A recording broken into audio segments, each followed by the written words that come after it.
அஸ்ஸலாமு அலைக்கும். வெயில் ஸ்டார்ட் ஆகிடுச்சு. லைட்டாக ரம்ஜானும் வரப்போகுது.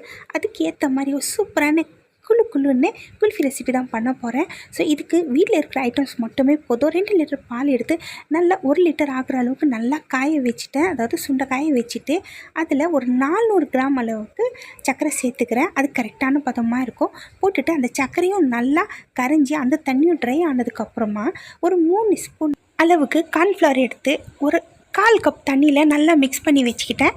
இப்போது அதையும் சேர்த்துட்டு கொஞ்சம் நேரம் நல்லா கொதிக்க விடுறேன். ஒரு 5லேருந்து 7 நிமிஷம். இப்போ ஏலக்காய் பொடி போட்டுட்டு பாதாம் முந்திரி நல்லா கொரப்பாக அரைச்சி வச்சுருந்தேன். அதையும் சேர்த்துட்டு நல்லா மிக்ஸ் பண்ணிவிட்டு ஒரு 2 மணி நேரம் இப்போ ஆற விட்டுடலாம்.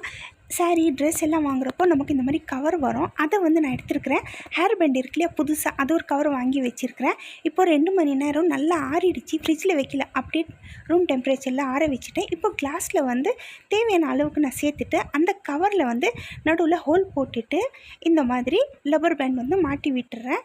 இந்த குச்சி இருக்குது இல்லையா, இது ஐஸ் குச்சி, அதை இந்த மாதிரி மாட்டி விட்டுறேன். இந்த குச்சி தான் நீங்கள் யூஸ் பண்ணணும்னு அவசியம் கிடையாது. நீங்கள் ஸ்பூன் கூட இந்த மாதிரி வச்சுட்டு கவரை பேக் பண்ணிடலாம். நான் அந்த குச்சி வாங்கினேன், 30 ரூபா தான் பேக்கெட்டு. ஸோ இப்போ நல்லா ஓவர் நைட்டு அது ஃப்ரிட்ஜில் வச்சு ஃப்ரீசரில் காலையில் எடுத்து காட்டுறேன் உங்களுக்கு. அந்த லப்பர் பேண்ட் அந்த கவர் எடுக்கிறப்போ அவ்வளோதான். கொஞ்சம் தண்ணியில் எடுத்து டிப் பண்ணிவிட்டு அதுக்கப்புறம் ஓப்பன் பண்ணிவிட்டு பார்த்திங்கன்னா ரொம்பவே ருசியான, ரொம்ப அப்படியே மலாய் மாதிரி அவ்வளோ டேஸ்டியான ஒரு குல்ஃபி ரெடி ஆகிடும். ரொம்பவே ஈஸி. வெளியே வாங்கினீங்கன்னா 50 ரூபா 100 ரூபா அப்படின்னு சொல்லி ஒரு குல்ஃபி விற்கிறாங்க. ஆனால் இந்த மாதிரி பண்ணிங்கன்னா கம்மி செலவில் நிறைய குல்ஃபி நீங்கள் செஞ்சு சாப்பிடலாம். வீடியோ பிடிச்சிருந்தா மறக்காமல் லைக் பண்ணுங்கள்.